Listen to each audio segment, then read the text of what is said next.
Welcome to the Excellence at Work podcast, where we explore the strategies and best practices that drive business success.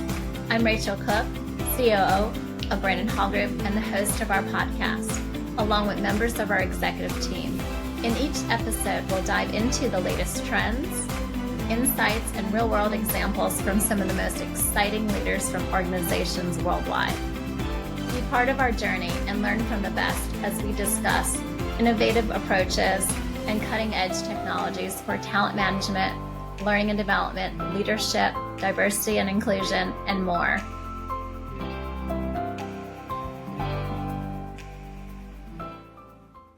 Well, hello, everyone, and welcome to the Brandon Hall Group Excellence at Work podcast. I'm your host, Claude Werder, Senior VP and Principal Analyst for Brandon Hall Group. This is the first of two podcasts with one of our valued partners and a certified preferred provider, iSolved. The iSolved People Cloud platform is an all-in-one solution to meet all the human capital management technology needs of small and mid-sized businesses. Joining us today is Meredith Riley, iSolved's Chief Sales Officer for New Business. Meredith leads the company's Innovative Center of Influence, a network and strategic outreach initiative designed to build relationships with key professionals, partners, and business advisors. Meredith, welcome to the podcast. Thank you. Thanks for having me. Looking forward to it. Why don't you just start by telling us a little bit about yourself and your role at iSolved? Yeah, I'd love to. Ultimately, I've been in what we call human capital management for over 15 years now. Originally went to school to be a teacher, but found myself landing here in sales and built a career around that, and have held roles from business development, been a sales rep myself, direct sales leadership, running national partnership programs, and now here as you mentioned, Chief Sales Officer of New Business. Really what that means here at iSolved New Business is anything that's growing our market share, right? Through direct customers or through partners. And kind of that last piece is why I'm really excited about our chat today. You know, no matter the role that I've held, even outside of human capital management, really the central focus for me has been about partnerships for success. And even, you know, outside of that, partnerships is even a core value for me personally. So let's start our discussion of centers of influence, and it's an interesting and valuable model. Tell us a little bit more about how it got started, how it works, and why iSolved believes in it. Yeah, COI, right? Really that center of influence. And when you think about what that is, just to kind of credential that for a second, that's a person or an organization that has the ability to affect decisions, right? Shape opinions and really connect other people due to, you know, their credibility or their expertise, or even, you know, they're a known person or entity with an extensive network. So when we talk about COIs, our ideal COI here really at iSolved and in sales is a trusted business advisor, right? Think about like a benefit broker, accountant, business banker, financial advisor, HR consultant, etc. It's really someone that business leaders are turning to for advice. So why that's important is when you think about direct selling, that's really a one-to-one, right? I'm a salesperson going to one prospect, where the partnership or COI model is really a one-to-many. So you think about referral partnerships, reselling relationships. It's important for us because the scalability, you know, you reach more prospective customers that way. It certainly improves efficiency as well, thinking about that cost to acquire that we would have. This focuses really on shared outreach, which decreases that, and certainly revenue growth, right? Having multiple revenue streams through more diverse buyers and channels. And then the last big part, though, of why it's important to us is really amplification, right? It makes our reach so much stronger. And amplification, even more importantly, I think, and this is where it connects to me, is amplification of purpose, right? That's where we multiply our meaning. So when I think back to like my teaching experience, a teacher is one person standing in front of a classroom, shaping the minds of dozens of kids, or even potentially over a career, hundreds, if not thousands of children. And that's kind of the same strategy in the way that we take this here when we think about referral COI reseller relationships. So walk us through a little bit what you're seeing in the market. Why are these prospective partners or trusted advisors interested in or should be interested in HCM and payroll? Yeah, it's really the demand from the business leader, right? The world is shifting. We know that. That's kind of the Right. constant now. HR practitioners and business leaders, because of that, need more and are demanding more from their advisors. So you'll just kind of pick one type right now. We'll think of employee benefits, even though, an accountant or other type would have very similar shifts for them. But thinking about a benefit broker, the world of employee benefits, compliance, workforce dynamics is so complex now that the way they used to go about the business in the past was linear, right? It was based off of their subject matter expertise. Linear thinking doesn't really cut it anymore for HR practitioners and business leaders. So, using that benefit broker as an example, they used to focus on transactional tasks, right? Like quoting plans, comparing premiums, risk. It's really missing that big picture with how do benefits shape culture, retention, and ultimately the long term strategy of the business. So I always like to use analogies, but think about like that navigation system inside of a city, turn by turn.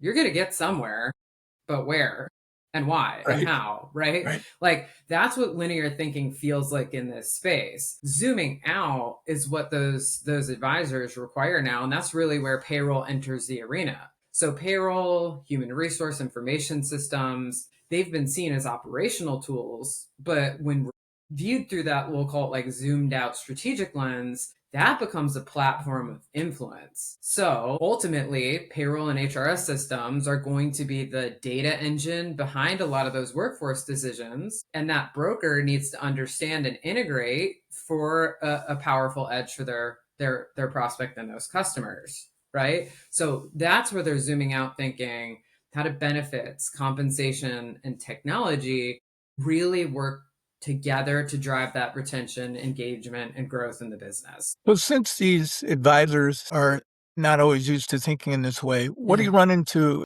as the biggest misconception the potential partners have? And then how do you go about addressing that when they say, The top well, that's not really what we do? Right. Because it's a little bit of a shift, right? From Certainly. we'll call home base. The biggest misconception is them thinking that they need to individually be the expert. Like, well, if I start talking about this new thing, now they're going to be looking at me expecting me to be the expert. I would never pretend to be an expert in being a benefit broker, and I wouldn't want them to pretend to be an expert in payroll, HRS, human capital, right? That's where they have to, we'll talk about trust here, but that's where Yeah. they have to lean on their trusted vendors, their trusted partners, their trusted advisors to make that something that they can carry forward in a way where they don't have to go back in time and reinvent their career and what they're good at. So you don't need to be an expert. You just have to find the people that fit into your business model. So when you have that conversation, how did it usually start out? Just kind of explaining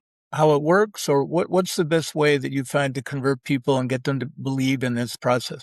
Yeah, it's usually zooming out with them, right? Talking about the top challenges that their customers are facing, the questions they may be hearing, what are they seeing in the market, but then what are the challenges that they face in delivering on that? And usually that's where you come to common ground to realize that what you're doing for the customers, you're putting together a full stack of a solution for them. And there's things that we bring in that they cannot bring in. And then you see where things line up together, right? So I always like to start with, what are they trying to accomplish and what do their customers need from them and what are their challenges, and you find that middle ground. What's the next step? It seems to me it would be creating that partnership, building that trust between them and yourself. Yeah, you know taking on a new, we'll call a new avenue, right? Like the biggest thing for them and the reason why we challenge the thinking of that linear that we were talking about before is that, again, if it were in a vacuum, they may say, well, I have really good client relationships and everything is fine. It's not in a vacuum though, because their competitors are changing, the market is changing, business landscape is changing, people change, like all those things are changing, and you're like, their clients are looking for change, they're being presented change from competitors, right? So anything that's going to help give them an edge, help them retain differentiation in that constant evolving changing landscape and world, that's where we really get to come together. And so, just like you want to be a, a place where your customers can go for a lot of different types of HCM services, you want these partners of yours to understand that their customers can come to them for the same thing and they just work through you. Is that right? Correct. And there's a couple different models there, which we can talk about because iSolved is pretty unique when it comes to that. But you think about almost that traditional referral model. Where is someone that rounds out and can be an expert in an area that I'm not, and I introduce them, right? Or there's actually now, especially with a lot of these types of COIs, business advisors that we've been talking about, a reseller model. Where is something where service and technology becomes part of what I do that I deliver, kind of cutting out that middleman where my value remains intact and I become a centralized figure in that model. There's two different models, different reasons why, but those are both important to the equation we were just talking about. So talk about a little bit about the process you use and the philosophy you use and kind of building that trust up a little bit more. Yeah, trust for me is going to be the key in either way you go, right? You're a referral model or you're in a reseller model. We have to remember that if we're on the sales side or we're on the side positioning something in this equation or being brought in, that's not just a revenue stream, but there's also a trust model between the COI themselves and their customer that we're now potentially entering a dynamic shift in. So consistency to me in partnership is really important, to build that credibility. Our partners need to see that we follow through on promises, timelines, values. That's a mutual, right? The transparency is important. So open communication, right? Like talking about like any relationship you might have, even personally or professionally. What are the goals? What are the challenges, expectations, right? That prevents all those potential misunderstandings that would come in that trust and also builds up the mutual respect, right? And I think shared success, like when all three parties in this scenario, from the customer to the referral or the reseller to iSolved, that's the triangulation of when we all benefit and grow, that trust deepens naturally. Right. And then certainly, simple understandings of things like empathy, right? Understanding other pressures, priorities, like someone might have a deadline over here, but we got to, again, zoom out and understand kind of all of that and thread the needle. And then lastly, it's kind of that reputation piece, right? Trusted partners, they become advocates, referring others, expanding reach through networks. So trust will always be a central figure to all of, no matter the equation you go down or the partnership model. That's really at the heart of it. So we've been talking a little bit in the abstract here. Let's maybe give some examples for folks of some success stories you've had with. Yeah, we'll kind of use one from each. We'll talk about like a referral model first. So Okay. just a referral model of, hey, I have a book of clients, known networks, prospects in my scope, and I'm realizing that HR and HCM adds in, whether it's data, adds in value in general, differentiation, it's solving key problems for a business that my individual area of expertise might not be able to solve. We have a good relationship right now with a pretty large bank where you wouldn't think payroll and HR is the center of the banking world, but as you're going through kind of that intake with the customer, trying to figure out what they're focused on as a business, a lot of the things that we do are going to enter that arena. So you're like, hey, great, here's what we're going to do, but I'm also going to bring in this expert. And we have a very large partner where that is making that customer not only come into their bank, so it's helping them acquire new logos, but it's also helping them differentiate to retain and then ultimately add more services, right? Making that relationship very sticky because they were seen as not just a bank. They were seen as a bank that entered into, again, that prospect customer arena of, wow, you're making my business so much easier and providing more value by bringing in this referral partner that you have. And then they can kind of step away, right? Right. And then, by the way, in the referral model, as you bring us in, we kind of co-share the opportunity, make sure we're all aligned, but you get to step away. And some referral partnerships will have monetization, some won't. It's not always about that. For a lot of partners today, they're saying, that's okay. We just want to make sure our prospect and client is taken care of, but they step back. They don't need to maintain a relationship to be checking in on payroll and HR, right? Let us deliver that. We're the experts in that area. And then really in the reseller model, that's a big thing that's shifting in the landscape. If you take accounting firms, benefit brokers, they're doing things that are so closely connected to payroll that what does it do if we open up and potentially deliver that ourselves? What do we need to be doing to be ready for that? The biggest fear in that one is potentially we've never served a payroll customer before, but here we have ways of supporting them in that model. But really, you're thinking about, okay, I care about plan design, I care about taxes, whatever you're doing sits right next to this. Now, what if you had access to payroll data and HR data? Together, the data and analytics are positioning those advisors to have a more meaningful relationship with their customers to deliver more value instead of just a referral model. It's actually an asset and a model they could deliver themselves, but with iSolve technology. So that I would say is something that we probably weren't talking about 2 years ago, even a year ago. And now it's something that we're deeply embedded in because, again, the demand is shifting. So instead of referring, could they offer it in-house? And I would think the value for the benefits broker or advisor is, it seems to me they kind of are generally a go-between, but now they're a business driver Yep. for their client. Yep. It's that high touch engagement that they're seeking with their customers. And this positions more of that high touch engagement for them. They're the central figure. So there's a referral, there's the reseller, any other partnership models out there?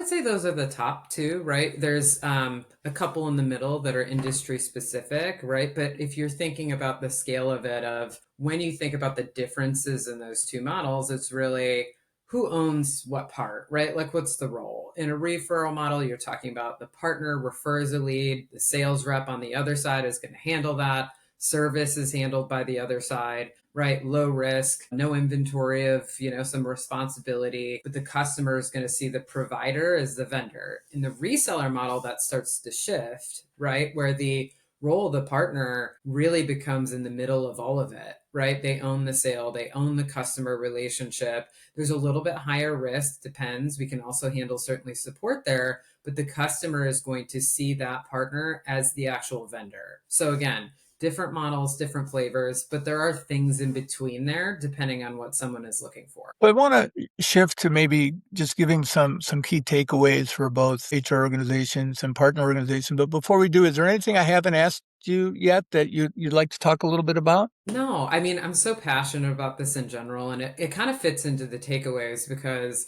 I empathize so much with HR practitioners, the business leaders at this point. The world is also something where, the economics have to work a lot for a business. So even if the bleeding heart HR people know that they need a lot of help to make the cutting table for making decisions for technology, it really does need to come down to return on that investment. And I think this is all part of the conversation, right? So how do we help somebody be efficient, scalable, and partnerships are a really big part of it. So what I like to think for the HR practitioner side is you're not alone, right? Like you are not alone. You're not expected to do all of this alone. And if you're trying to do that, you're not going to hit the goal. So who are you going to lean on, right? Your vendors, your business advisors, we're all here to help you. So activate those people so you can be more productive and efficient. But we need to come together as the vendors and the advisors to come up with really good plans for them. And then on the other side, from a business advisor, whether you're a broker, accounting firm, it doesn't matter. Don't shy away from the benefits that talking about and bringing HCM to the table. It's just in what model makes sense for you to be able to do that. It's going to bring value to your business. So they also need to lean on an expert, right? So that's kind of where you zoom out a little bit. What's the takeaway for everybody is we all have the opportunity to help America's businesses thrive, right? But how are we going to go all do that together? And partner relationships are a huge piece of it. And I would imagine, we've talked about the HR organization and the business advisors. What about iSolved itself? You've talked about how empathetic you are and how you're trying to help. What has this done for iSolved as an organization in terms of the way you work and the satisfaction you get in terms of working with these customers? Yeah, I mean, I think it, again, takes that impact so much further. It brings us to new areas. Again, that one to many is really important so that we don't have, sales reps out there going it alone. There's ways that you can go acquire targets in a more scalable fashion. So there's a lot of, I would say, business and financial reasons why it makes sense. But the big part for me too is you're doing it together, right? With the activated ecosystem of people, and that's the impact. So again, you go back to that teacher scenario of that imprint and that impression and that influence that's going to pay on and on and on past your time, right? Like educating a kid that's going to go off and hopefully do something great in the world. This is the same thing where all of these partnerships get to tap into something, doesn't matter the model, and we get to be a part of shifting again and making things easier for America's businesses. I think that's the big part that drives me, but to drive the company, we think about iSolved's really as that people heroes community, right? We know that those HR practitioners underworked, or I would say overworked, underpaid, right? They're doing the jobs of 3 people for one. Where do we go put the cape on them to make their lives easier, right? And then same thing for our partners. Partners are trying to solve those problems for their customers, and where are we putting the cape on those folks? So making all of these heroes out into the world, I know it kind of sounds dramatic, right? Like we're saving lives or something, but at the end of the day, it is very challenging to own, run, and operate a business that's supposed to be focused on the people inside of it, and usually where the focus is the tactical fire drills or whatever the scenario is. So to be able to help folks with their North Star hit their business goals, I think that's what this whole thing is about. That's great. Thanks. Hey, Meredith, I really appreciate you joining us. We're going to have a second podcast, this time with one of your partners, and get their perspective and drill down a little bit into what happens on their side of the equation. So we look forward to that, and we thank you again for joining us, and best of luck with everything, and thanks for being with us today. Thanks for having me, Claude. It's been a pleasure, and I'm looking forward to the next one, and I'll be listening for sure. All right. Thanks, everybody. We'll see you next time. Take care. Bye-bye. Thank you.